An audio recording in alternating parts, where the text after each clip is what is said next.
Selamat pagi, Jemaat Gereja Yesus Ketapang yang Tuhan Yesus kasihi. Jumpa lagi di Renungan GKK Menyapa pagi ini.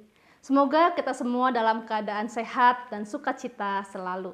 Sebelum kita merenungkan firman Tuhan pada pagi hari ini, mari kita berdoa. Ya Bapa, terima kasih untuk hari baru yang Kau sediakan kepada kami. Tolong kami ya Tuhan yang rindu mendengar dan merenungkan firman-Mu. Berbicaralah ya Tuhan, kami siap mendengar. Hanya di dalam nama Tuhan Yesus kami berdoa. Amin. Perenungan firman Tuhan hari ini terambil dari Matius pasal yang ke-9 ayat yang ke-27 sampai yang ke-31. Demikianlah firman Tuhan. Ketika Yesus meneruskan perjalanannya dari sana, 2 orang buta mengikutinya sambil berseru-seru dan berkata, "Kasihanilah kami, hai anak Daud."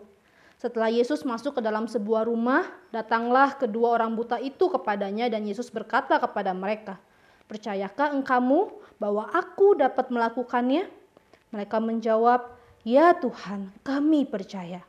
Lalu Yesus menjamah mata mereka sambil berkata, "Jadilah kepadamu menurut imanmu." Maka meleklah mata mereka dan Yesus pun dengan tegas berpesan kepada mereka, katanya, "Jagalah supaya jangan seorang pun mengetahui hal ini." Tetapi mereka keluar dan memasyurkan dia ke seluruh daerah itu. Jemaat yang dikasihi Tuhan Yesus, peristiwa ini terjadi setelah Tuhan Yesus membangkitkan anak perempuan seorang kepala rumah ibadat yang sudah mati. Peristiwa itu membuat nama Yesus semakin viral dan semakin banyak orang yang datang kepada Yesus. Mereka mengikuti Yesus dengan berbagai motif. Ada yang mengikuti Yesus karena mereka menyukai pengajarannya. Ada yang mulai percaya Yesus adalah utusan Allah. Ada yang senang melihat mujizat-mujizat yang dilakukan oleh Yesus. Ada yang datang untuk minta disembuhkan, bahkan ada juga yang mengikuti Yesus untuk mencari-cari kesalahannya. Di perikop yang tadi kita baca, ada 2 orang buta yang mengikuti Yesus dengan terus berteriak, "Kasihanilah kami, hai anak Daud."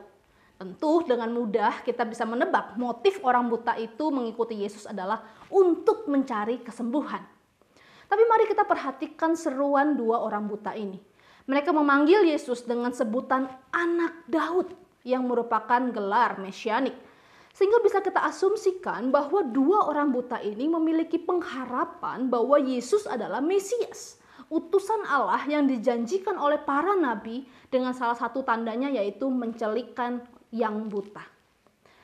Menarik sekali, mereka memang buta secara fisik, tetapi mereka mampu melihat lebih baik daripada orang banyak lainnya.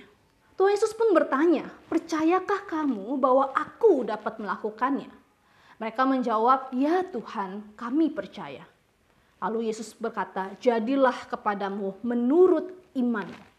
Mata kedua orang buta itu terbuka dan melihat. Tapi menariknya, Yesus melarang mereka dengan tegas untuk merahasiakan mujizat kesembuhan ini. Bahkan mujizat ini pun terjadi di dalam rumah. Mengapa Tuhan Yesus berusaha untuk merahasiakannya? Nampaknya Tuhan Yesus tidak ingin orang mengikutinya hanya untuk mendapatkan mujizat kesembuhan. Atau hanya sebagai penikmat pengajarannya saja. Karena memang bukan itu tujuan Yesus datang ke dalam dunia.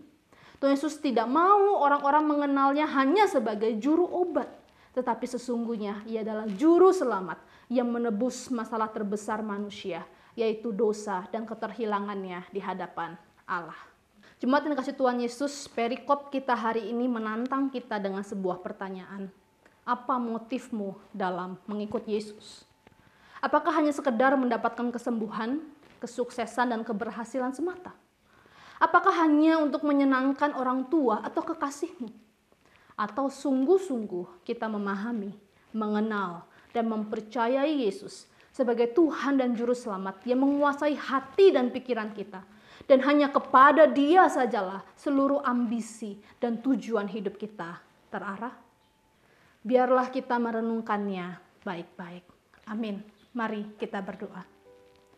Ya Tuhan, selidikilah hati dan pikiran kami. Apakah sungguh kami mengasihi-Mu dan mempercayai-Mu sebagai Tuhan atas seluruh hidup kami? Biarlah Engkau temukan kami sebagai hamba yang baik dan setia di dalam perjalanan iman ini. Hanya dalam nama-Mu Tuhan Yesus kami berdoa.